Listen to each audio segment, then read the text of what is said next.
Bueno, pues es un placer tener hoy con nosotros a Aurora Luque.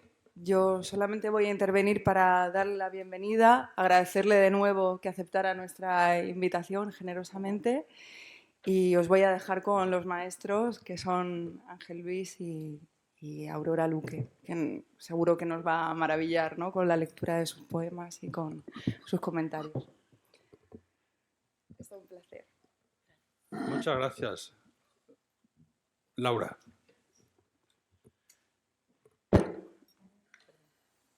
Le ha dado poco empaque a una cosa que tiene mucha seriedad, porque es humilde y enemiga de la retórica. Siempre pincha los globos, pero este pincha los globos de la retórica. Sí, ha venido a escuchar. Y una particularidad, y es que además está entusiasmada con la poesía de Aurora Luque. Yo he tratado de enfriarle los ánimos, digo, hay que repartirlos, es que hay más autores, pero está absolutamente volcada. Bueno, ella, lo mismo que la profesora Beatriz Aracil, son las responsables de que podamos contar con la enorme fortuna de escuchar, yo no sé si son versos o es una conferencia, lo que a ella le pete decir, bien dicho estará. Y a mí solo me corresponde presentar a la poeta que es a quien yo conozco. Conozco también un poco a la persona, me acaba de comentar alguna anécdota que me ha hecho sonrojar y hace ya algunos años, pero yo la conozco no desde Hiperiónida, pero sí desde aquel, para mí, primer libro, porque fue el que me abrió las puertas de la autora, que era, creo que, Problemas de doblaje, sí. Que se publicó en Rialp. Y yo me quedé también, como ahora Laura, entusiasmado.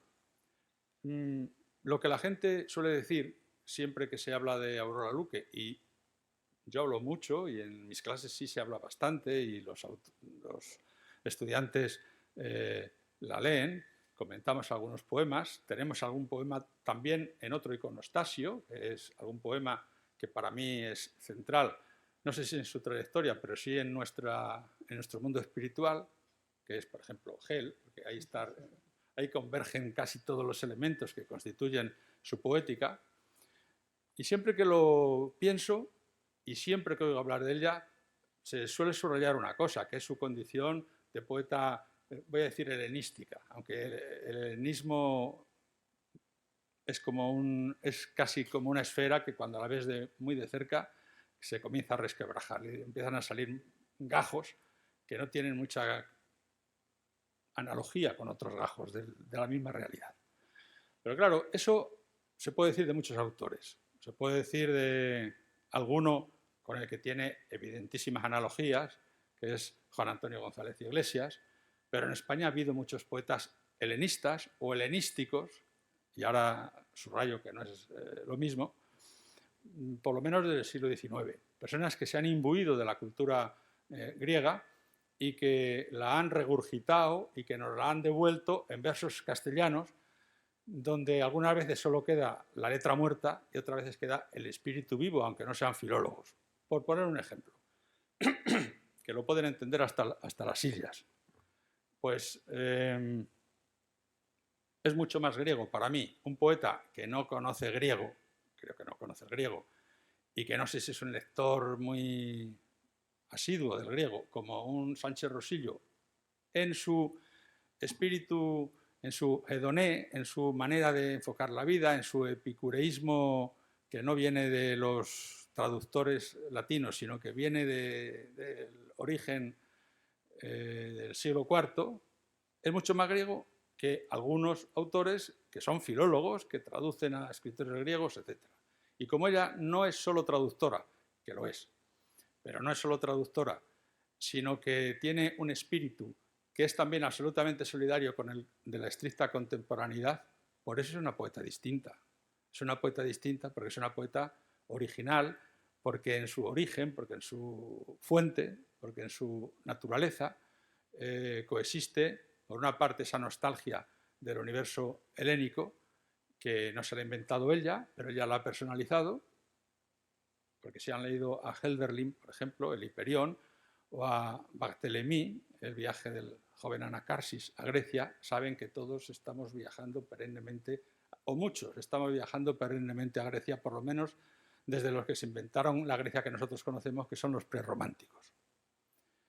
Y hay autores pues, que se han quedado, digo, con la letra muerta, con el cascarón vacío, con la entidad crustácea que envuelve el espíritu, pero hay otros que, como ella, recrean lo griego cuando traducen a los griegos y cuando escriben versos originales que no se parecen a los griegos o que, digamos, que tienen lo que Goethe llamaba las analogías o las concomitancias o las afinidades electivas, que es que hay una especie de sinfronismo en virtud del cual hay poetas que se parecen a otros poetas, aun cuando no los hubieran leído. Y eso es lo más enjundioso, porque en su caso no lo hace en detrimento, como sí lo hacía Menéndez Pelayo, por ejemplo, sí, era helenista, pero era solo filólogo, porque en su caso no lo hace en detrimento de la actualidad. Es una poeta me parece que en algún sitio he leído que no te molestaba que te dijeran poetisa. Sí, sí, tengo mis razones. Has hablado de eso, bien, me alegro. Me molesta porque no me suena bien como sobre todo a las personas de mi edad, ¿no? Pero es que hay razones para usarlas. Eso lo explico después. Pero... Yo, para que no me riñan, diré poeta. Y concluyo. Digo que todo esto no lo hace en detrimento o con menoscabo de su condición de poeta absolutamente de hoy. Y el hacer todo esto en un universo en el que no hay suma de cosas, sino que hay una entidad que se ha formado por, diríamos que por fusión, no por suma, no por agregación, sino por fusión de sus componentes, eso lo hacen muy pocos poetas. Y ella es una de quienes sí lo hacen. Tenemos la enorme fortuna de contar con una de las grandes poetas de nuestro tiempo. Muchas gracias, Aurora. Muchísimas gracias.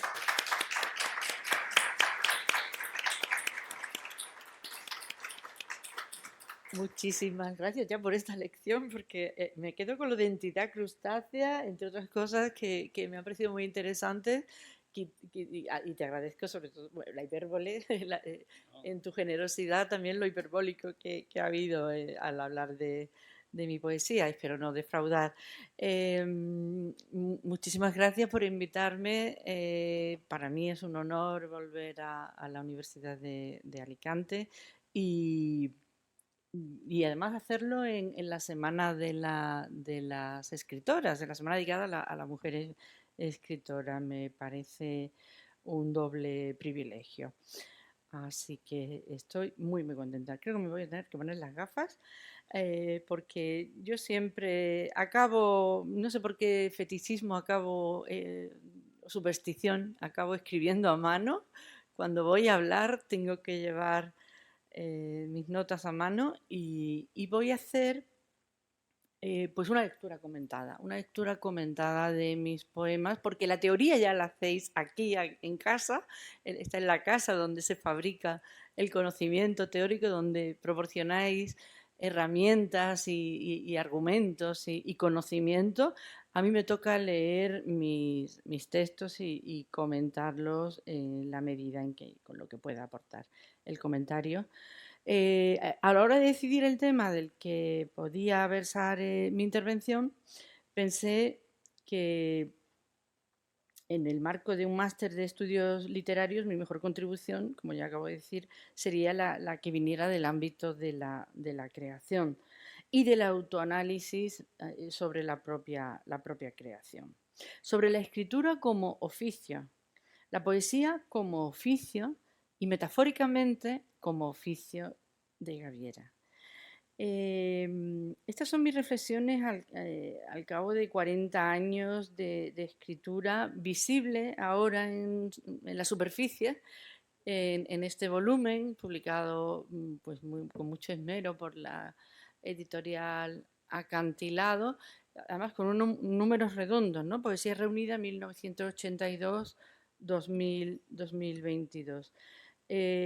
Aunque la escritura invisible fue anterior, yo tendría que sumar ahí al menos 15 años de la primera adolescencia de antes de la publicación, ¿no? Porque ahí también estaba de alguna manera escribiendo y se andaba cocinando, ya andaba fermentando todo lo que luego pude empezar a poner por escrito.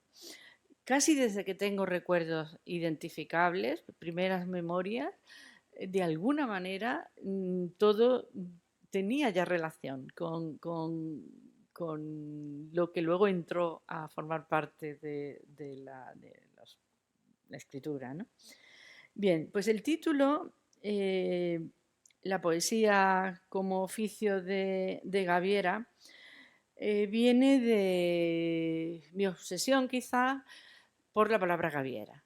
Gavieras es el título de un libro mío, el penúltimo, de los publicados así por separado. Gavieras aparece en 2020, justo unos días antes del comienzo de la pandemia. Se quedó sin presentar así en vivo con personas que lo escuchaban y a las que podía ver la cara, y que es la mejor manera, ¿no?, de presentar un libro, como esta tarde haremos también en la librería 80 Mundos. Y la palabra Gaviera es que tiene una historia que quiero contar, porque no tuvo femenino en ningún diccionario, no aparecía como femenino, aparecía solamente Gaviero, Gaviero M. Y una editora que murió a los 40 años, Ana Santos Payán, de Alcalá de Henares, madrileña, pero afincada con su pareja en Almería, fundaron la editorial El Gaviero, y ella hacia 2013 promovió una recogida de firmas para que el diccionario de la Real Academia aprobara también la forma femenina, y de hecho se incluyó. Porque una vez que yo me quejaba de eso, alguien me dijo, bueno, un amigo crítico muy bueno, Ignacio Garmendia, dice, no, ya está en Gaviera como femenino, ¿no? El femenino de Gaviero ya aparece, no en todos los diccionarios, pero ya aparece. ¿Por qué esta obsesión? ¿Por qué esta voluntad de Ana Santos? Pues porque en Gaviero, en su sentido literal, desde luego no hay solo hombres que vigilen el horizonte desde el palo, desde la gavia, que es la función del gaviero, sino que en un sentido figurado es la persona, el hombre o la mujer, que vigila, que atiende el horizonte, que vigila el horizonte, que está pendiente de lo que ocurre, que le interesa lo que ocurre en el horizonte. Y a mí me parecía una extensión muy interesante la figura de la gaviera como ampliación de la habitación propia de Virginia Woolf. Porque Virginia Woolf tuvo lo que tenía, dijo lo que además fue mucho tiempo algo muy importante, ¿no? La necesidad de tener una habitación propia para escribir, una habitación propia. Y hay una traducción nueva de unos amigos de Málaga que traducen el título como una habitación para ella sola. No sé exactamente, que incide en la soledad. O sea, no es propia que tengas tú la propiedad, sino que sea solo para ti, que no la tengas que compartir.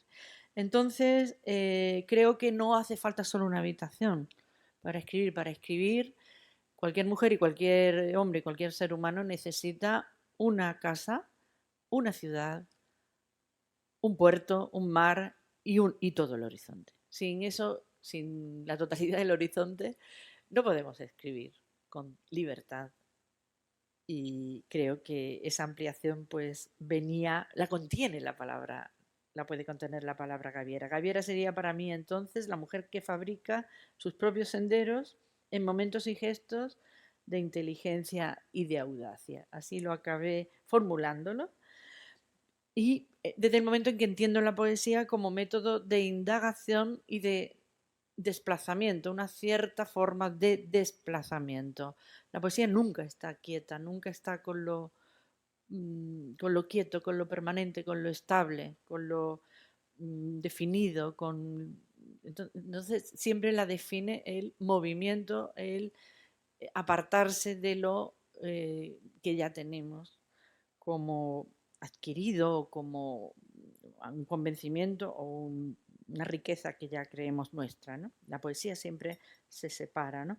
Entonces, las gavieras son las mujeres que eligen desviarse del camino preestablecido para ellas, y esto enlaza con la teoría de Rossi Braidotti del sujeto nómade.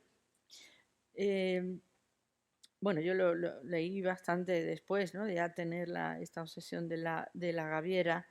Y claro, vivimos una época en la que la idea de individuo, de sujeto, como un ser que adscrito a una sola lengua o adscrito a un solo estado, a un solo país, a una sola nación, o adscrito a una identidad sexual vitalicia, pues está en cuestionamiento desde el momento en que tenemos familiares que han nacido en cualquier país del mundo, han estudiado en otro sitio y trabajan en el continente más opuesto, y utilizamos varios idiomas y no nos define nuestra esencia ninguno de estos aspectos que he dicho de manera definitiva y contundente, y no nos define, sino que nos forma parte nuestra, parte de nosotros y de nosotras, pero no es la única definición esencialista que podemos tener. Por otra parte, el mar, la gaviera implica el mar,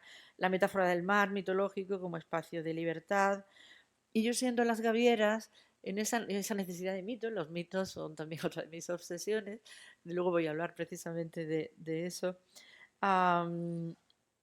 Las gavieras son también las andariegas, como Teresa de Jesús, Teresa de Ávila, las espigadoras, como Agnès Varda. Esa reutilización que hace siguiendo el camino y recogiendo lo que tiran otros como sobrante, cuando todo tiene dobles usos, ¿no? O triples usos. Las neodanaides, que son las danaides de Esquilo, pero escuchadas desde atrás, ¿no? Desde el reverso del mito. Las exiliadas, las senderuelas. Las senderuelas son un tipo de seta, pero para mí son también las palabras. Las palabras son criaturas de los senderos. Te las encuentras en el camino, bellas, surgen de pronto, se arraciman, o te las encuentras o las entablas amistad en el camino, al lado en los claros del bosque, pero siempre como caminante, ¿no? Estas actitudes de gavieras nos han ayudado a constituirnos como escritoras, y por eso quería recordarlo hoy en el marco el día de la semana de las escritoras. Veo que aquí le dedicáis una semana entera, me parece estupendo. Y claro, a las que le dedico, digamos, el libro, no todo el libro tiene también una parte de camino que tiene que ver con el camino hacia la muerte también como destino, ¿no? Ya con otro tipo de poemas. Pero las gavieras pueden ser, así las recogí en este libro, pueden ser o muy conocidas, como Safo, que también se desvía del camino. Y ahora voy a leer un poema en la que se ve ese no seguir por donde iba todo el mundo, todo el mundo en su momento, ¿no? O menos conocidas, como Poimenia, que era una peregrina que aparece en un libro de viajeras de la era cristiana, la primera época, eh, y que me parece, en fin, creo que la sentí que me hablaba, ¿no? Y lo puse en un poema, cómo fue su viaje, ¿no? Como peregrina a tierra. Bueno, cuando leas el poema se verá el destino también, ¿no? O también al hablar de exiliadas, ¿no? Que hacen un camino no voluntariamente, no programado por una decisión personal, pero que al final también del que se extrae una sabiduría, que como el que dedico a Isabel Oyarzábal. Todos estos poemas los dedico a mujeres que me importan por sus trayectorias y tal, pero sobre todo porque porque necesitaba personalmente enfrentarme a esos destinos tan especiales y tan diferentes. Voy a leer el poema de Safo, pero no es el que escribo en Gavieras sobre ella, hablo a Safo, sino ese que marca el, el desvío que Safo protagoniza. Safo no hubiera sido, no sería tan conocida, ni tan leída, si no llega a elegir su, su modo de decir y su modo de componer. No se puede hablar de escritura exactamente, ¿no? Entonces voy a leer un poema mío, pero que es una variación sobre uno de Safo. El fragmento 16 de Safo, un poema que se descubrió, no se conoció antes del siglo XX, con el descubrimiento de los papiros, que nos devuelven a una Safo por fin textual y mucho más sólida que la que se conocía en los 19 siglos, bueno, desde toda la tradición, ¿no? El poema habla de, no he traído la edición, pero es aquel que comienza dicen unos que una tropa de jinetes, otros la infantería y otros que una escuadra de navíos sobre la tierra oscura es lo más bello, mas yo digo que es lo que una ama, y es muy fácil hacerlo comprensible a todos, pues aquella que tanto destacaba en belleza ante todos los humanos, Helena, bueno, dejó tras sí a su esposo, no me lo sé de memoria, pero veo que casi, ¿no? Eso cuando estoy a gusto me sale más fácilmente, sobre todo cuando me tomo una copa de vino. Y por la noche, entonces sí puedo sacar hasta en latín algunos catulos y safos que llevo dentro. Pero en fin, este poema de Safo, fijaos en la primera estrofa, ¿no? O sea, en lo que acabo de colocar. Dicen unos que una tropa de jinetes, otros una escuadra y otros la infantería, los caballos y los barcos, que unos y unos y unos dicen que es lo más bello sobre la tierra. Mas yo digo que es lo que una ama. Hace falta ser muy, muy contestataria y tener mucha seguridad para decir unos y unos. O sea, la única literatura que había entonces, la única poesía, la épica, algunos poetas líricos, estaba su colega Alceo y tal, pero y bueno, la lírica estaba viva también, pero el prestigio lo tenía Homero y las sagas, los ciclos épicos, ¿no? Pues Safo se planta y dice, no, lo más hermoso es lo que cada uno ama. No este modelo de hombre o de mujer, sino lo que cada cual ama. Y yo que soy muy copiona y muy plagiadora, pues el último poema que recoge esta compilación de poesía reunida es un plagio de Safo sobre ese poema. Y lo leo como homenaje a ese desvío de Gaviera que ya tuvo Safo, ¿no? De no rendirse ante lo que estaba aprobado por la sociedad de su época, ¿no? De su momento. Dicen unos que una danza de misiles, otros los tanques rusos y otros que los drones de Turquía junto a la negra mar es lo más deseable. Mas yo digo que es la vida que cada cual adora y quisiera salvar entre sus brazos. Y no es fácil hacerlo comprensible al tirano y sus fieles. No, Helena, no quieren comprenderte todavía. La sonrisa de luz del rostro de Tatiana antes que las sirenas de la fuerza y la muerte. El poema se titula Variación sobre el poema pacifista más antiguo de la historia. Evidentemente Safo no sabía si era pacifista o no, lo vamos a hacer, es un anacronismo quizá ponérselo, pero es que realmente es un poema que contiene lo esencial para lograr la paz, defender lo que se ama y dejarse de elogiar la guerra, ¿no?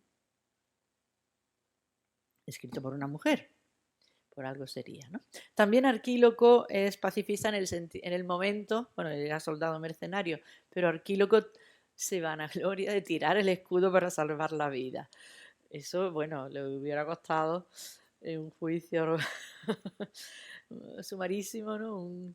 Pero también es una manera de enfrentarse a ese prestigio de la guerra, de la gran literatura, en fin, oficial. Pues la Gaviera se desvía siempre de ese camino. Bien, quería hablar del oficio de Gaviera. Y el oficio de escribir, requiere una materia prima, requiere procedimientos, estrategias, técnicas culinarias e ingredientes. En principio, la materia prima, las palabras. Creo que hay una misión, una tarea que yo no olvido. Lo digo porque iba a hablar de autoanálisis, ¿no?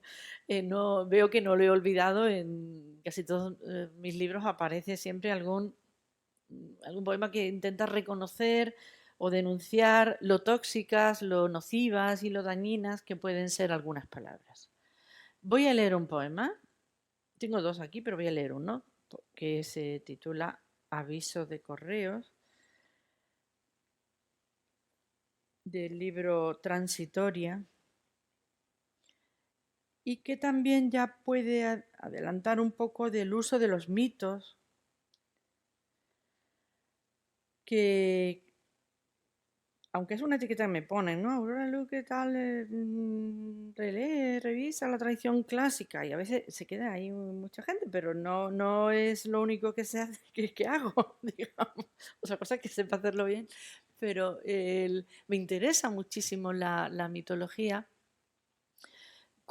Y ya veremos cómo estamos muchísimo más empapados de mitología. No he traído el libro, pero acabo de leer un estudio publicado en la Autónoma de Madrid sobre la mitología en la cultura de masas. Y cómo nos impregna es increíble hasta qué punto los mitos más secundarios y todo los tenemos muy, muy, muy muy vivos y muy operativos. Mi poema, Aviso de correos. Llamarán a tu puerta una tarde cualquiera y no se sabe quién habrá dejado en el suelo un paquete para ti. Muy frágil, dice al dorso. Lo remite Pandora. Albergue de montaña en el Olimpo, Grecia la Vieja. Sí, parece su otra caja. La caja fascinante, la olvidada, la que nunca abrió nadie, la que escondía el tiempo en algún zulo, la que cruzara intacta por los mitos, la que nunca extrajeron los viejos arqueólogos ni indagaron los más serios poetas, y que mira por dónde aparece en tu puerta, inesperada. Contiene la mordaza ya suelta de Pandora. Venenos para dar a las palabras que usurparon el trono tantos siglos. Ese brillo del no, el cinismo de Hermes.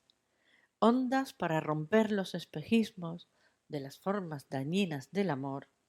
Y palabras vibrantes y fresquísimas, dispuestas a pisar como gacelas las lenguas gangrenadas e inservibles. Algo queda en el fondo. No lo mires. Cuídate de Pandora. Es el olvido.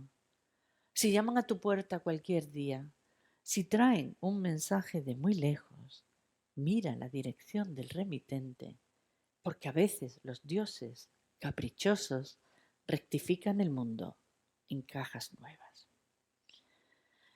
¿Por qué he leído este poema? Pues porque la nueva caja de Pandora. No hay mito más nocivo que el de Pandora, la primera mujer, y sale malísima. La inventa, la crea Zeus, ¿no? Para fastidiar a Prometeo y a Epimeteo. Y sale, como es mujer, es tan curiosa que no puede contenerse y abre la caja prohibida, extiende los males por el mundo y las enfermedades y las epidemias. Que pasó lo mismo que Eva, es el mismo mito de Eva. Eva, la primera mujer, también sale mala. porque es muy curiosa, coge la manzanita, encima tienta al varón, a Adán, y le fastidia el paraíso. Y desde entonces estamos manchados todos. Qué mala que era la primera mujer en uno y otro bando. Bueno, pues Pandora ya está bien, ¿no? Ya está bien. Sobre todo es que sigue pesando Eva. Seguimos con ritos que celebran cómo salvarnos de esa Eva, del daño de la mancha negra que dejó en nosotros. Seguimos con ritos sin cuestionarnos el poder simbólico de distribución de roles que tiene ese mito todavía. El equivalente de Pandora. Pues yo me quedo en Pandora o hay que buscarle otra caja. Tiene otra caja y en esa caja yo sé que tiene la nueva Pandora ondas para romper los espejismos de las formas dañinas del amor. El invento del amor, el amor romántico, el amor es maravilloso cuando es del bueno. No hay nada más bonito en la vida y más que te llene más, y sin amor estamos perdidas y perdidos. Pero está el amor nocivo, las palabras dañinas, las formas nocivas del amor que a veces nos hacen sufrir más que disfrutar, ¿no? Y más que vivir. En fin, y sobre todo las palabras que usurparon el trono tantos siglos, las palabras que han conformado esos discursos que seguimos obedeciendo y repitiendo como dentro de lenguajes ritualizados, ¿no? Y siguen haciendo daño. Muchas veces para explicar el presente tenemos que ir a esos mitos que todavía nos configuran. Bueno, y también porque esas otras palabras vibrantes y fresquísimas, dispuestas a pisar como gacelas las lenguas gangrenadas e inservibles. Para quien diga que no hay que cambiar nada en el lenguaje, en el lenguaje hay mucho que pensar y mucho que cambiar también, ¿no? Y las palabras son nuestras, no son de ninguna academia. Las podemos tenemos que entendernos, tampoco hay que inventarlas todas de nuevo, pero también somos entes creativos. Bueno, no he venido a hacer aquí una quema de diccionario, pero sí que hay que pensar en las que son nocivas. Por otro lado, yo amo las palabras. Si no fuera por el amor a las palabras, pues no estaría aquí. Así que voy a leer ahora, en compensación, un poema de amor a las palabras.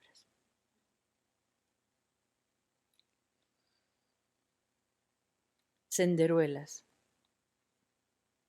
Las palabras caminan, andan, vagabundean y desandan. ¿Las ves? Cruzan las calles, paladean plazas, rebuscan los senderos enterrados, sortean excrementos, trepan por carreteras de montaña, merodean y corren. Van ahí, como nubes acróbatas, como enjambres hipnóticos cargados de melíferas misiones.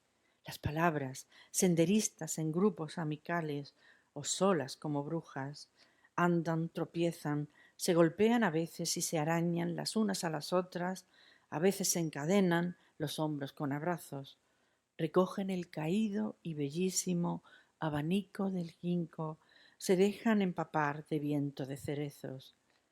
Caminan las palabras, peregrinas entrecruzan sus rutas con nuestros vericuetos de silencio, fulguran y atrapamos a algunas con la boca, a otras con el grito, con redes de escritura.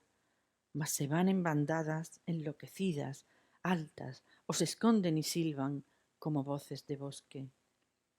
Magia, no vi otra igual, tan seductora como este caminar de las palabras, portadoras de luz, amigas fieles, pasajeras y libres. Viajar así con ellas. Bueno, pues esa sería la otra tarea, ¿no? Al escribir declaramos nuestro amor. Yo creo que casi todos los poetas que amo lo hacen, ¿no? Declarar el amor a las palabras de alguna manera más o menos explícita. Si no estamos enamorados de las palabras, no podemos escribir. Mejor nos dedicamos a otra cosa. Eso de escribir rápido una novela en unos meses para presentarla a un premio, eso no es amor a las palabras. Pero bueno, también puede salir bien. Bueno, y aquí, claro, yo lo comentaba antes, si no llega a ser porque en bachillerato, lo que ahora es primero de bachillerato, en tercero de BUP, una profesora, bueno, a mí ya me gustaban de escribir y todo, pero quizá me di cuenta de lo que eran los clásicos, un buen clásico, un texto clásico, cuando en ese curso esa profesora de griego nos obligó a leer una obra traducida entre una serie de títulos y yo no sé por qué acabé leyendo el Fedro de Platón a los 16 años. Claro, no me enteré de nada o de gran cosa, pero algo había allí que digo, bueno, no sé, lo que sé que es, yo quiero más de esto, yo quiero más, quiero voy a volver a leerlo, este Platón, este Sócrates, ¿por qué dice estas cosas? Esta idea del amor, de la locura poética, la locura profética, la manía, ¿no? Lo entendí en griego, ¿no? Y me enamoré, o sea, supe que eso era bueno, era importante de alguna manera. Y entonces, esto lo dice voy a leer un fragmento de un ensayo, de una colección de José María Micó, de Dante a Borges, un libro que acaba de salir. José María Micó es uno de los grandes filólogos, aparte es amigo mío, es poeta, es cantautor.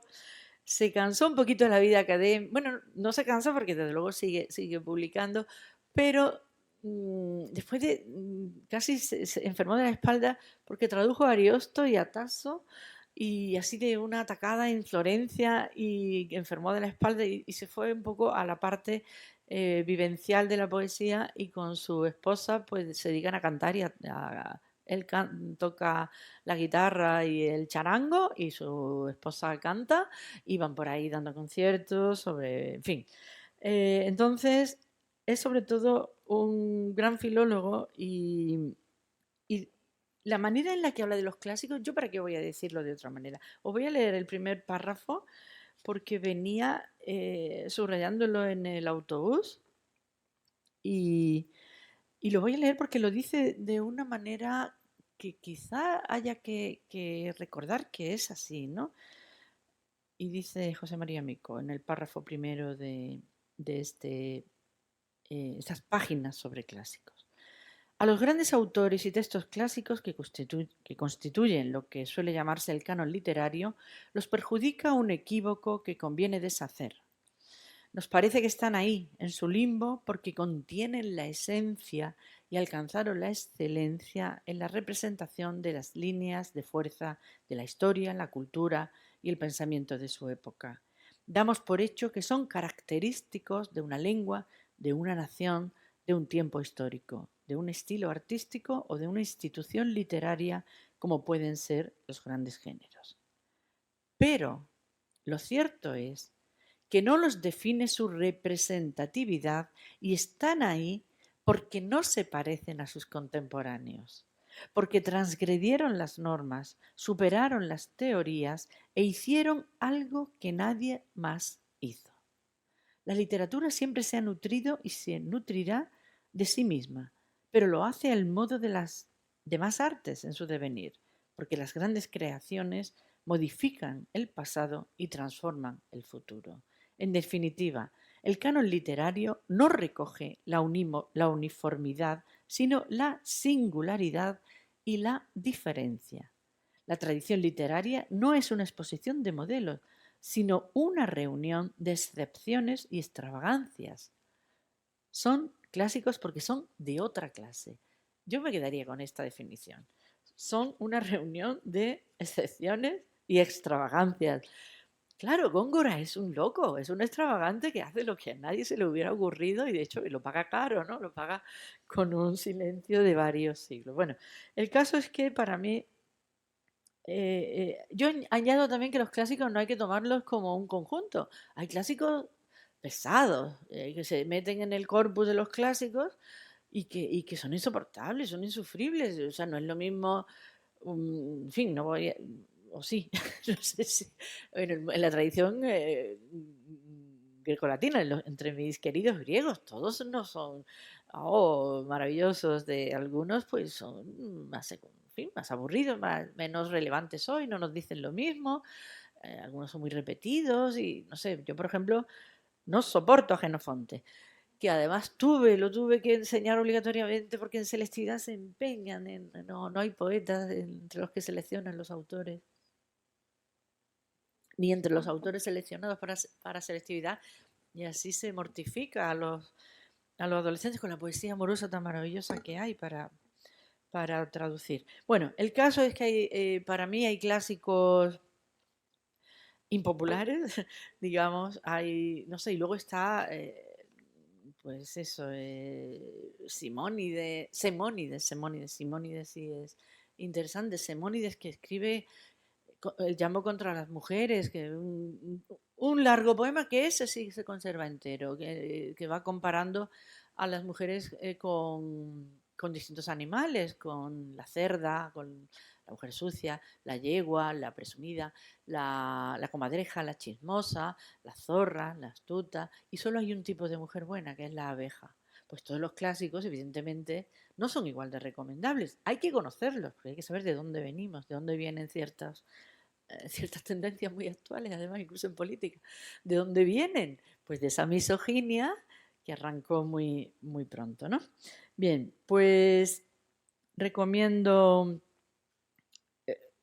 amar a las palabras a través de los buenos clásicos, de esos clásicos extravagantes, esos clásicos que escriben, esos textos clásicos escritos en un momento de Gaviero, de alguna manera, un momento de desplazamiento, de no querer seguir lo que ya está hecho, no hacer algo completamente caprichoso y por más que se base en obras previas y que tenga sus guiños y todo, pero por ejemplo, la Celestina es algo completamente nuevo, no es, y no representa nada más que la voluntad de escribir. Luego la encasillamos, pero evidentemente es extravagante extravagante además, ¿no? La palabra lo dice, ¿no? Que se sale fuera que vaga por otro camino. Bueno, al ser el mito un material presente en mi escritura, yo creo que me voy a tener un momento en las posibilidades de reciclado que tienen los mitos. Y aquí quería citar este ensayo que ya adelantaba y que se titula En los márgenes del mito, hibridaciones de la mitología clásica en la cultura de masas contemporánea. Los editores del volumen son Luis Unceta y Elena González Vaquerizo, ha salido en Catarata.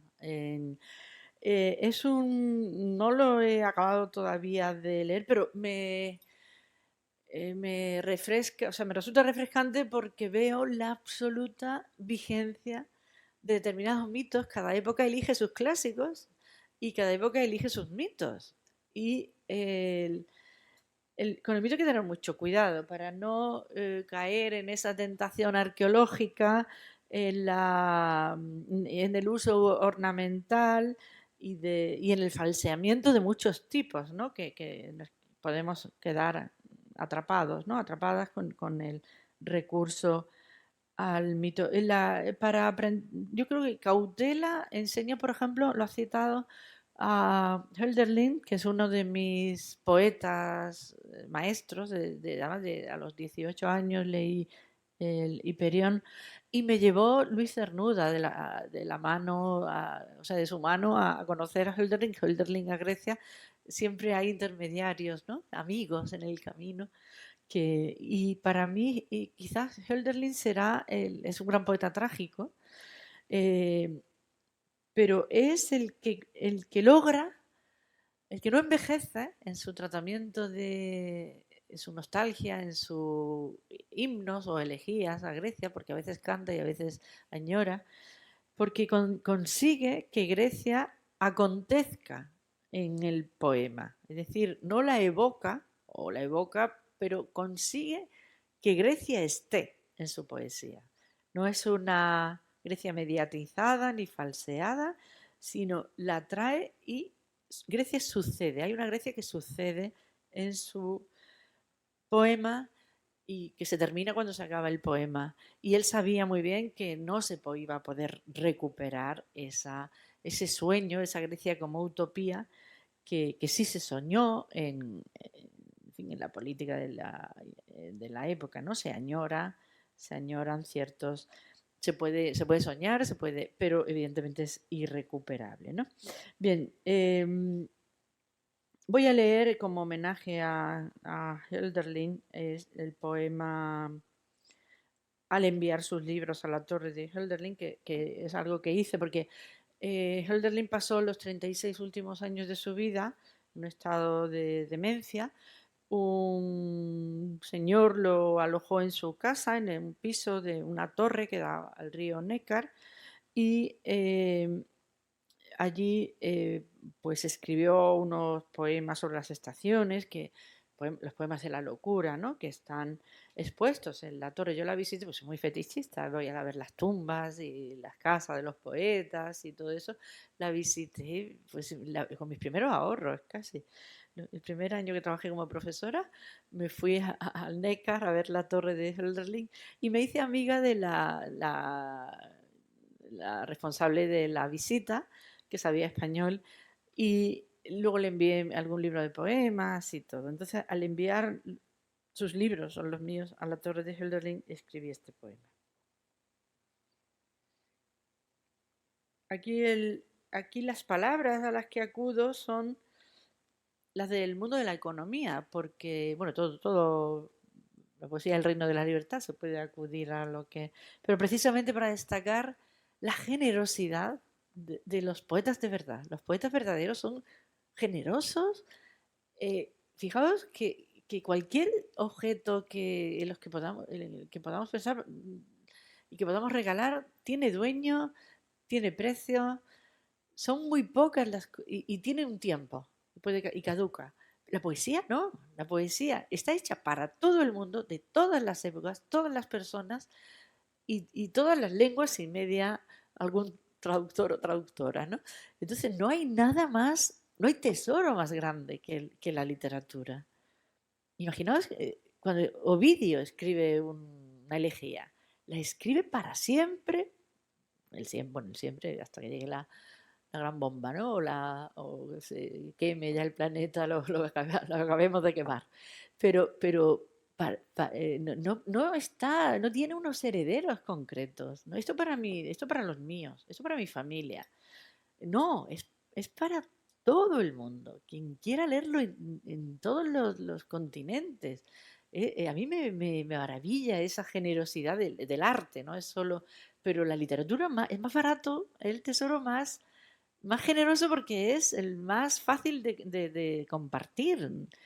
Te vas a una biblioteca pública y ya está todo ahí para ti. Y no tienes, o sea, no se traduce a dinero. Bueno, el libro tiene un soporte material, pero bajísimo, ¿no? En su coste al lado de la riqueza que te da. A mí me maravilla esa sensación de riqueza. Bueno, pues por eso celebro la gran generosidad de poetas como Hölderlin, al enviar sus libros a la torre de Hölderlin.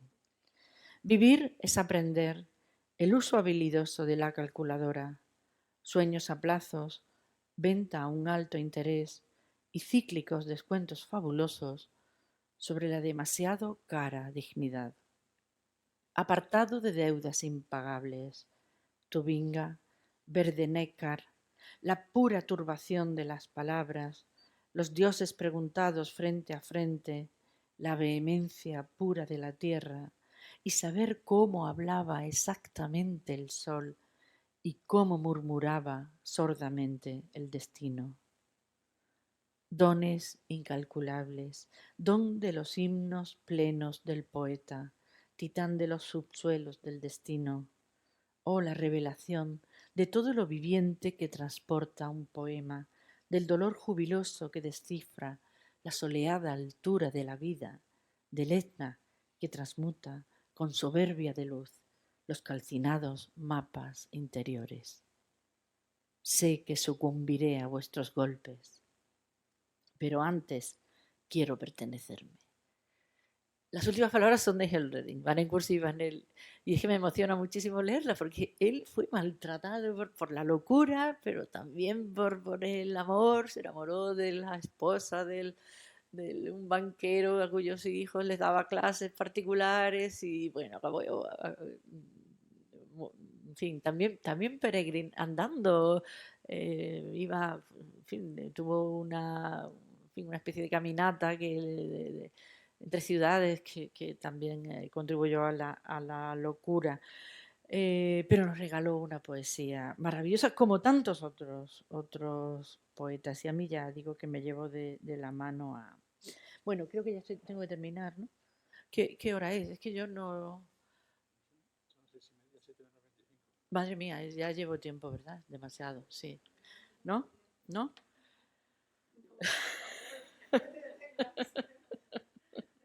Bueno, quiero... Iba a... Bueno, pero... Quería, bueno, esos homenajes, ¿no? Que hay que hacer a quien te ha enseñado y no quería dejar de hacerlo. En general podría hacerlo a muchos escritores, ¿no? A muchos autores de la literatura griega, que quitando a esos que están sobrevalorados o que entran en el saco pero no son tan buenos y que no hay que tener tampoco, pues nos leemos los que nos gustan y cada uno cada una que haga su selección, ¿no? Pero no hay literatura más compleja y más humana y más bella. Porque muchas de las que siguieron en otras lenguas aprendieron complejidad y sentido de la humanidad, del humano, del origen. Los romanos lo sabían, los romanos ya sabían, eran muy inteligentes y ahí fueron modestos y sabios, sabían que los griegos lo habían descubierto todo y de hecho se dedicaron a hacer como casi versiones, ¿no? La Eneida es una versión de Ilíada y Odisea juntas. Virgilio traduce también a Teócrito con las bucólicas, bellísimas, pero de alguna manera Catulo con Calímaco, Horacio con, en fin, Alceo. Tenemos una... O sea, ellos tenían conciencia de que habían sido creadores maravillosos. Bueno, pues a mí me sigue atrapando por lo complejo y por lo humano. Y eso hace que sean realistas. Es decir, los griegos estaban tan apegados al aquí, a la hora, a los problemas de la gente, de las personas, a decidir qué es lo justo, qué es lo bello, cuál es la ciudad más, cuál es el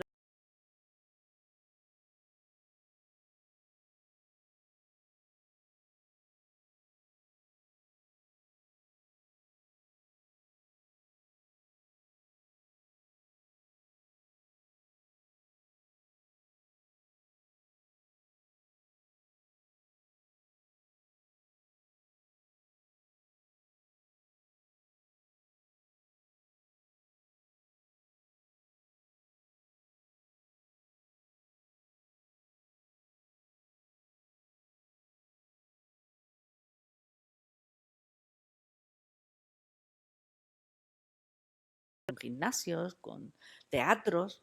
Entonces, claro, a mí eso me parece muy valioso y muy único en la historia.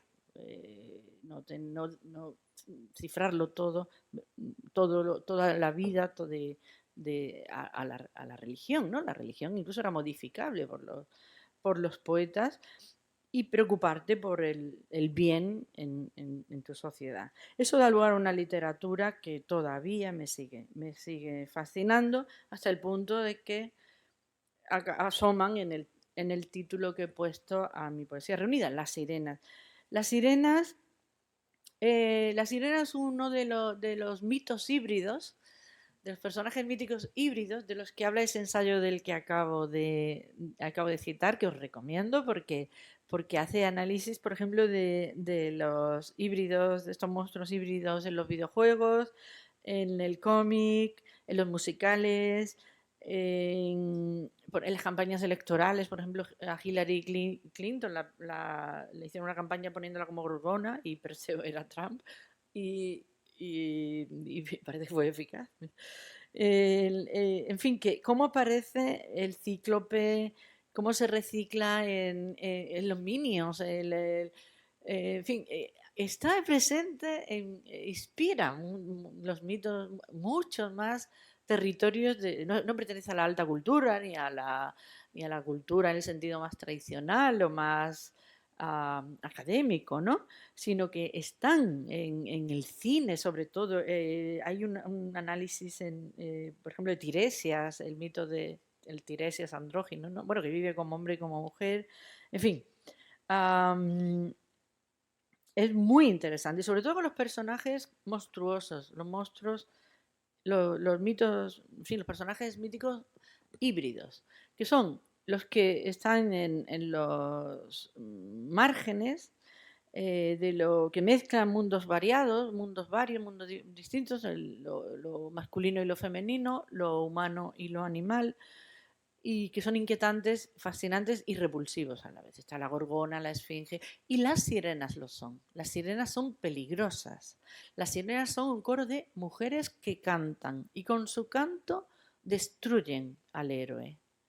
Destruyen o quieren destruir, no lo consiguen, a Odiseo, que las vence con su racionalización del problema, la razón del héroe que calla a las sirenas, las consigue neutralizar, y a las sirenas también las vence Orfeo. Orfeo en las Argonáuticas, Orfeo con su lira vence a las sirenas que estaban rodeando la nave Argo.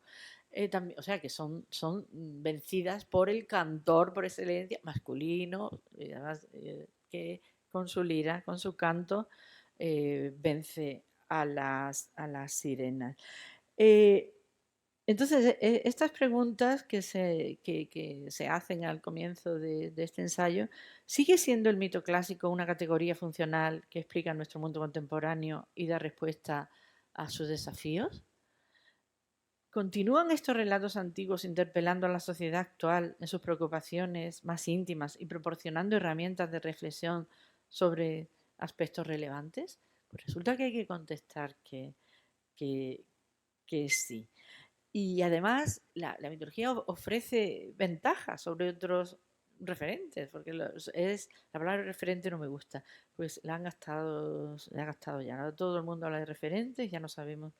Pero es verdad que sigue siendo un lenguaje universal, que funciona, ¿no? Todo el mundo sabe quién es Antígona, ¿no? Puede estar Antígona en Japón, puede estar en fin, en cualquier cultura y funciona Antígona. Bien, lo híbrido entonces es una manera que lo enlazo con mis gavieras en esa situación, ¿no? Quizá un poco en la ambivalencia, la situación en el margen, la decisión de tomar otro camino y de no seguir lo preestablecido. Por cierto, ya la Odisea era una obra híbrida, ¿no? Sucede en sitios, espacios intermedios, indefinidos, islas, los confines y tal. Está el héroe multiforme, ¿no?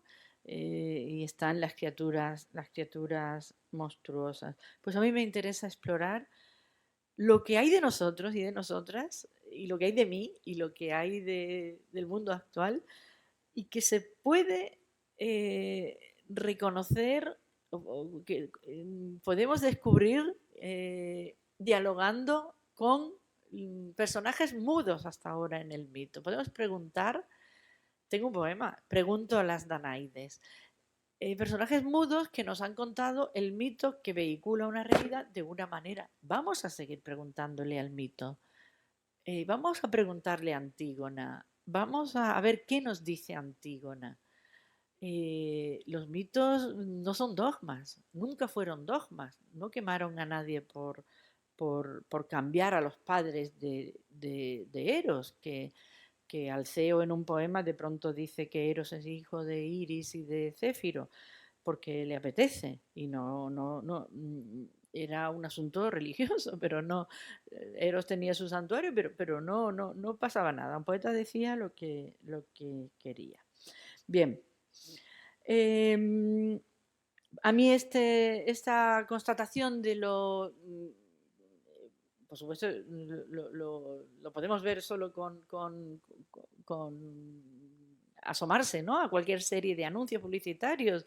Se sigue recurriendo a la mitología. Pero a mí me da argumentos este ensayo, además, ya incluso académicos, para seguir amando a los mitos, recurriendo a ellos sin complejo, porque este carácter híbrido se aviene con la teoría que mencioné al principio del sujeto nómade y justifica también ese rasgo de movilidad que caracteriza a la gaviera, como para mí es pues eso, mi personaje del que he querido deducir ese oficio de la escritura y darle protagonismo a la hora de enfocar esta charla. Y voy a terminar pues tenía aquí muchos más poemas, pero voy a terminar con Las sirenas, con un poema que yo creo que a lo mejor se podría hablar luego, quizás abrir un coloquio, hay tiempo, se puede. Lo digo también para no cansar. A ver, todo buque, a ver si.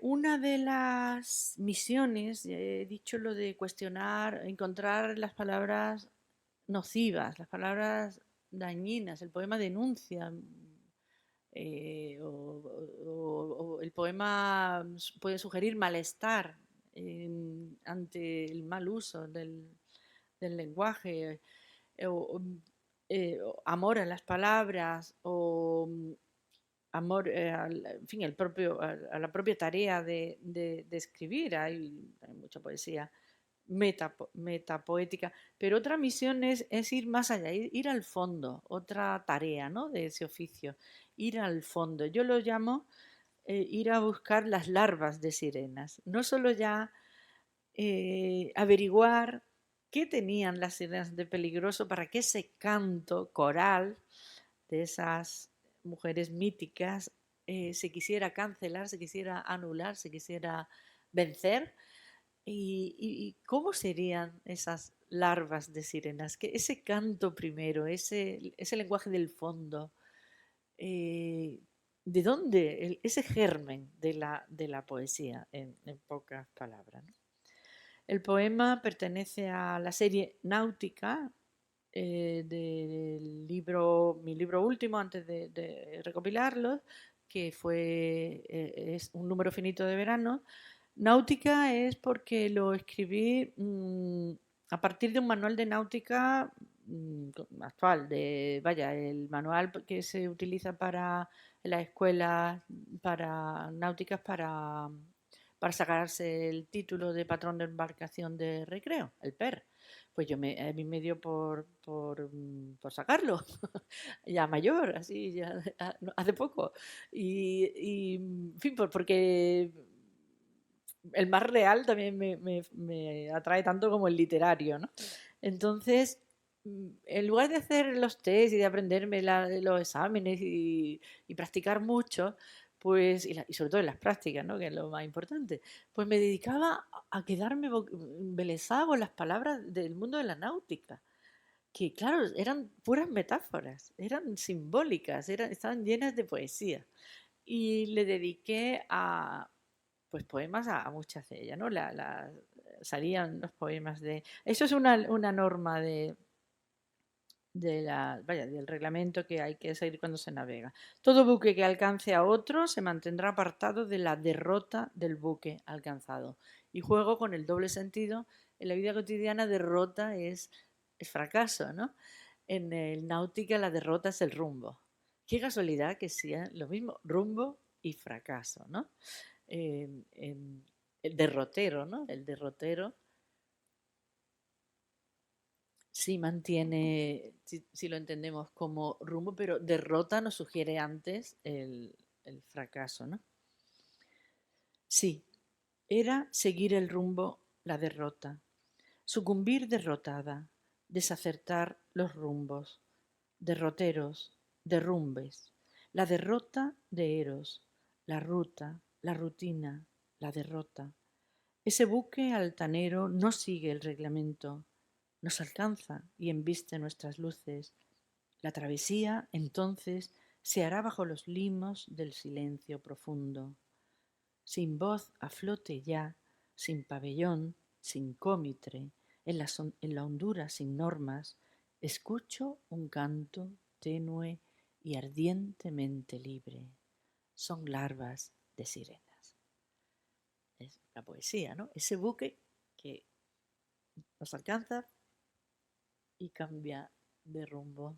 Y en el fondo están las larvas de sirena. Bueno, pues hasta aquí lo que puedo decirte.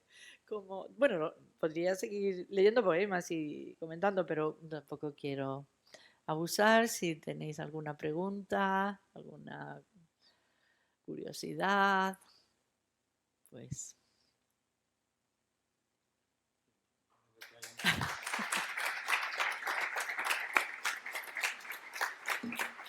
alguna crítica sincera, demoledora. Todo se agradece.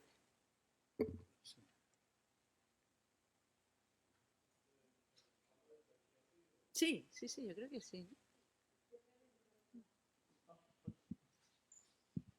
Ok, más fácil así. Yo me había quedado pensando en lo que habías mencionado de la persistencia del mito de Eva y el paralelismo que hacías con la caja de Pandora. Y pensaba mucho en que la explicación que le daría a Jung a eso a partir de la teoría de los arquetipos es que los rituales persisten porque hay una preocupación latente de la comunidad, un arquetipo contenido en ese ritual que todavía no se hace consciente y solamente se puede expresar mediante ese tipo de símbolos. Entonces, siguiendo esa lógica, me preguntaba si su poesía, al poner en un contexto contemporáneo mitos antiguos, lo que está haciendo es remitificarlos o desmitificarlos siguiendo la lógica de Jung, porque la poesía es algo que pone en primer plano de la conciencia ciertos elementos. Y si, no sé, por ejemplo, podríamos decir también que el mito de la caja de Pandora contemporáneo desmitifica el mito de la Eva bíblica, por así decirlo.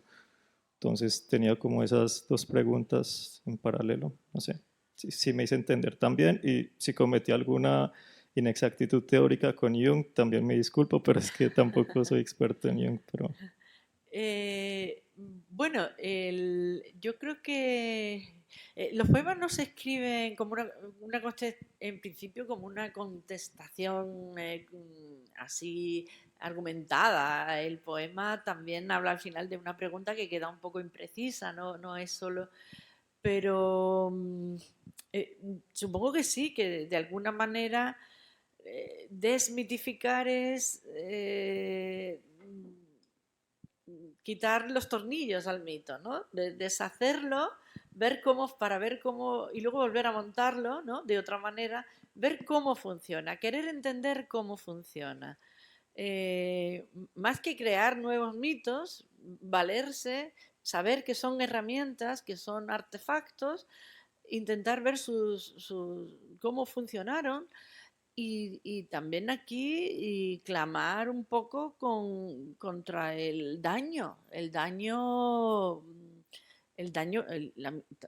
sea, desmitificar la mitología en el sentido de desautorizar los mitos dañinos, los mitos perjudiciales, los mitos que han hecho sufrir a muchas personas, porque han embellecido o han sacralizado, según el texto sea religioso o literario, situaciones que son dolorosas. El amor romántico en la literatura romántica, pues, el mito de la media naranja, la novela decimonónica inglesa y tal, contra la que, bueno, y seguimos además leyéndola y analizándola y tal, pero vemos que hay mucho, en fin, una vigencia del matrimonio como casi la institución que articula, ¿no? Mucha novela escrita por mujeres en el 19, que muchas se han convertido en clásicos, ¿no? Pero que sigue estando ahí en el centro. Entonces, ¿cómo el mito ha organizado? Ha servido para organizar, para dar un valor simbólico a estructuras que se han demostrado como muy férreas, estructuras sociales, estructuras económicas, estructuras de parentesco, de organización social, y que es dificilísimo cuestionar y cambiar. Y el mito, yo creo que revisado, revisitado, reescrito, poniendo voz o queriendo escuchar lo que podrían a lo mejor decir, escuchar a Medea. Hay en este libro de ensayos también Chantal Maillard. Chantal Maillard tiene un libro un poemario sobre Medea, que también tiene una parte teórica en un libro de ensayo, sobre una lectura diferente de Medea. Se puede utilizar el mito, nos sirve a Medea van a saber quién es Medea en cualquier punto, de cualquier persona un poquito que tenga una mínima formación ya conoce o puede acceder al sentido de esos mitos, que no son solo los grecolatinos, evidentemente hay otros mitos, pero creo que son herramientas y válidas para cierto tipo de crítica que se puede hacer desde la literatura, desde luego. Y la propia Antígona, por ejemplo, yo siempre lo pongo como ejemplo de conflicto invariable en la sociedad, porque se sigue el tirano y la voz que replica, pero que es vencida, pero muere, pero es realmente la vencedora. Eso, yo siempre digo, mejóreme usted, Antígona, ¿no?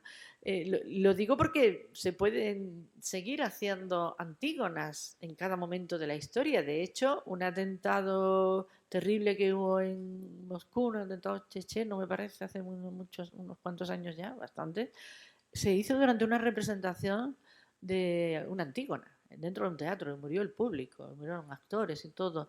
¿Qué se censura cuando... ¿Qué se censura lo primero cuando entran determinadas formas autoritarias al poder? El teatro, a las Antígonas, a los Orlandos. Las Antígonas es lo primero que se quiere dejar de escuchar. Pues Antígona sigue viva. Ahí el mito no hay que desmontarlo, al revés. Ahí lo traemos tal cual, porque sigue siendo la historia de nuestro presente. Y hay algunos mitos dañinos y otros absolutamente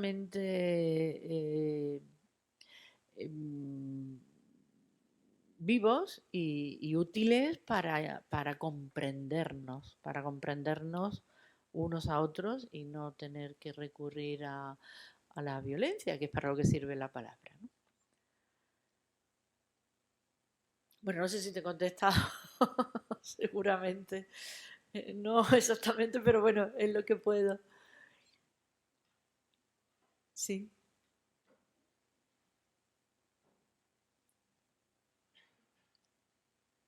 Yo estaba incitando a alguien a ver si la empujaba para... Yo creía que había alguien.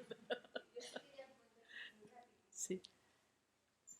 Bueno, a propósito de lo que has dicho, una cuña publicitaria, si me permites, porque en esta Semana de la Mujer Escritora, precisamente dedicando un día a la narrativa, otro día a la poesía y mañana al teatro, el tema va a ser Antígona. Madre mía, no lo Entonces, sabía, ¿eh? Antígonas de América Latina, con un libro que es una antología de textos, la mayoría de ellos escritos por mujeres, que tienen que ver con esa recreación del mito de Antígona en América en las últimas décadas sobre todo. Hay obras anteriores, pero en general son obras muy, muy actuales, ¿no? Que, como dices, precisamente están reivindicando esa figura para hablar de unas problemáticas muy, bueno, sabemos, muy terribles en América Latina, que tiene que ver sobre todo con la idea de los muertos, recuperar a los muertos. Exactamente, ¿Eh? sí. Y también enfrentarse al poder, ¿no? Ajá. El Sí. propio sentimiento de amor frente a las normas del poder.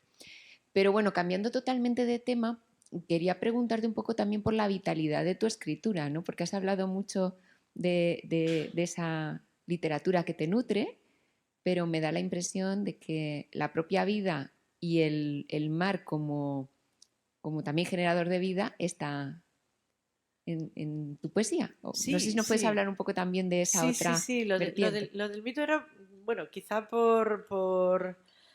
bueno, lo tengo para la lectura en la librería. Claro, a veces me merezco que me pongan la etiqueta de Aurora Luque está en el mundo clásico y tal, porque es verdad que me gusta mucho hablar de todos estos asuntos, me apasiona. Pero bueno, por ejemplo, en Gavieras, esa segunda parte no solo es la vitalidad entendida también como arma como método de resistencia ante el dolor y ante la muerte. La muerte, lo digo siempre así, ¿no? La muerte se lo lleva todo. La muerte nos va a borrar a todos dentro de unos años, pero que muchísimos para todos y todas. Acabará con todo, acabará con recuerdos, acabará con libros, acabará con... Bueno, los libros precisamente quizás sea donde mejor...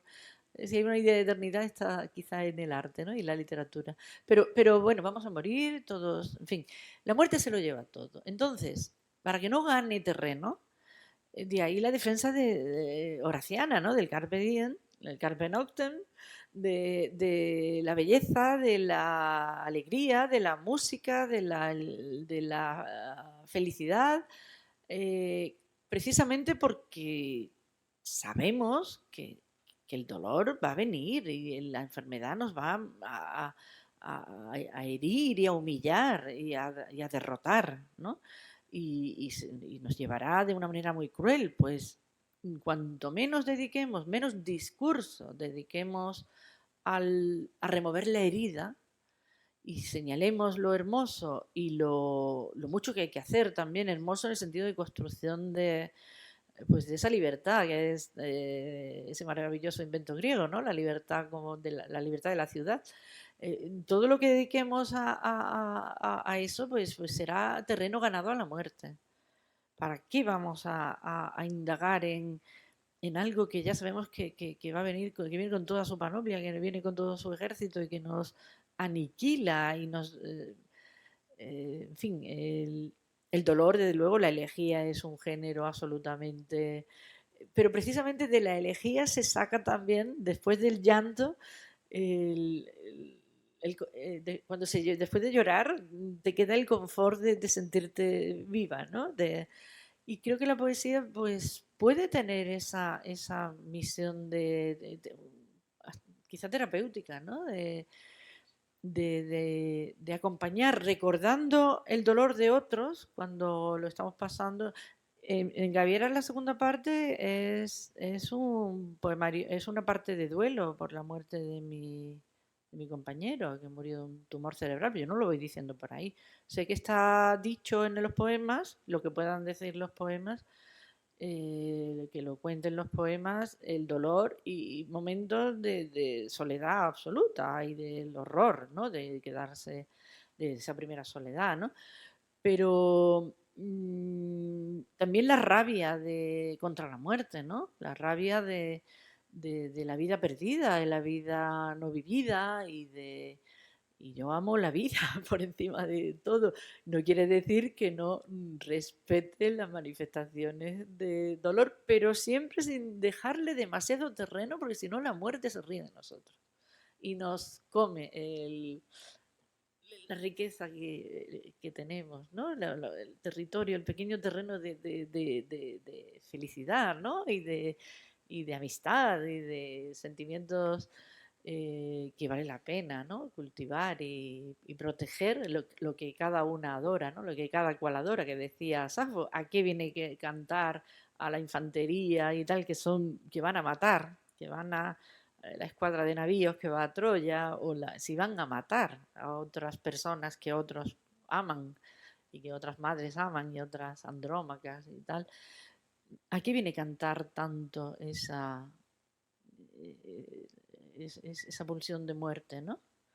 Y por eso, quizá es todo una consolación ante el horror de morirse, ¿no? No viene a ser otra cosa en el fondo, pero sí prefiero detener, que el poema se detenga también en lo que tiene de salvavidas, ¿no? En lo que pueda tener de salvavidas incluso a la hora de reconocer el dolor y a la hora de llorar, ¿no? Yo recuerdo una sensación de alivio, y es que Homero tiene que ver con eso, y en Málaga, le di un taller de poesía dentro de un máster de traducción y de traducción literaria, y murió una de las alumnas de meningitis de una manera fulminante, una alumna griega. Vinieron sus padres de Grecia a llevarse la terrible tarea, ¿no? De llevarse el cuerpo, y la madre quiso dar un banquete fúnebre. Si coges la Ilíada acaba con el banquete fúnebre por Héctor. Y claro, es que se sigue celebrando el banquete fúnebre. Se hizo en Málaga con los profesores, con los alumnos, los compañeros, pero antes una pequeña ceremonia en la que se evocaba, la madre era profesora de literatura clásica en Grecia, y se sabía de memoria el treno de Hécuba, el treno que dedican a Héctor muerto, su madre y Andrómaca y su esposa. Y bueno, es un momento maravilloso de la literatura de los buenos, ¿no? de Homero. Y lo sabía la madre de memoria. Imaginaos cantar, decirlo a su hija muerta. Y además yo leí poemas que ella había dejado escritos en el taller había algunas prácticas, ¿no? Componer un haiku, componer tal cosa, componer de manera así, en plan de ejercicio, ¿no? Contar sílabas para esto, para lo otro. Entonces él acudió a Homero y lo sabía de memoria y lo dijo. Y ella, uy, me voy a emocionar yo también, recordando. Lloraba. Además nos sirvieron porque es costumbre tomar una copa de vino mientras tanto, de vino dulce.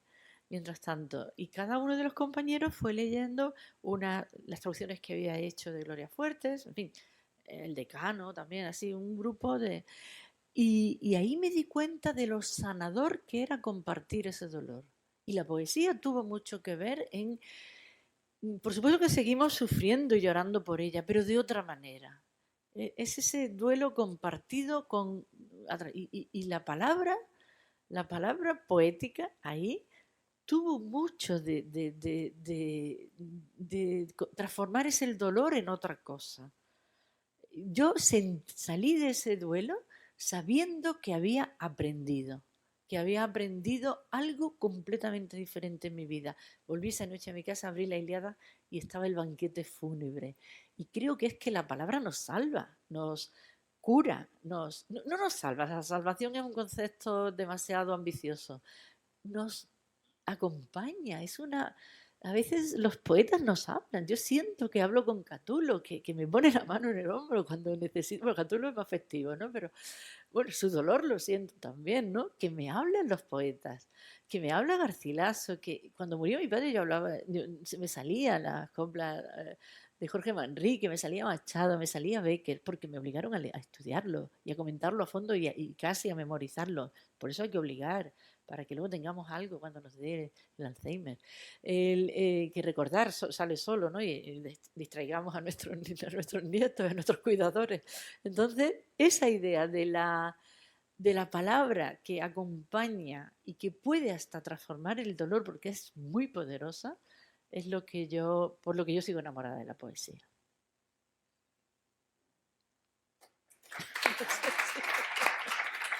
Bueno, ya me callo. Con eso me...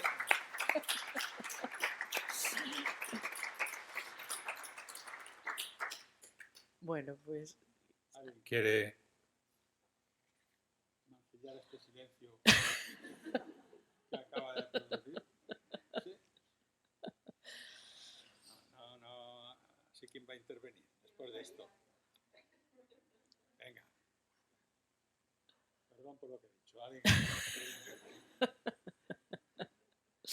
yo quiero dar las gracias mientras, pues, si alguien se está decidiéndose a hablar o algo, o si no, para... quiero dar las gracias por vuestra atención, que de verdad que a las 5:30, no sé, el rato que llevo también hablando de mis cosas, no sé, que agradezco vuestra asistencia y atención, lo agradezco de verdad.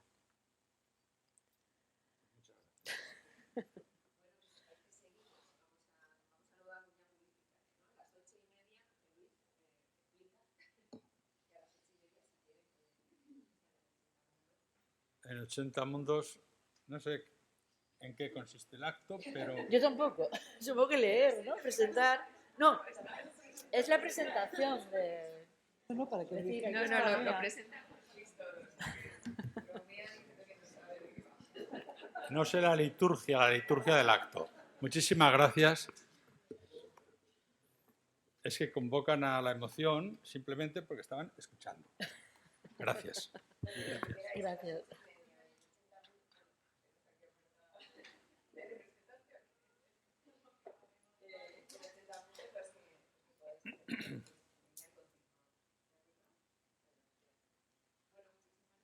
Gracias a vosotros y a vosotras.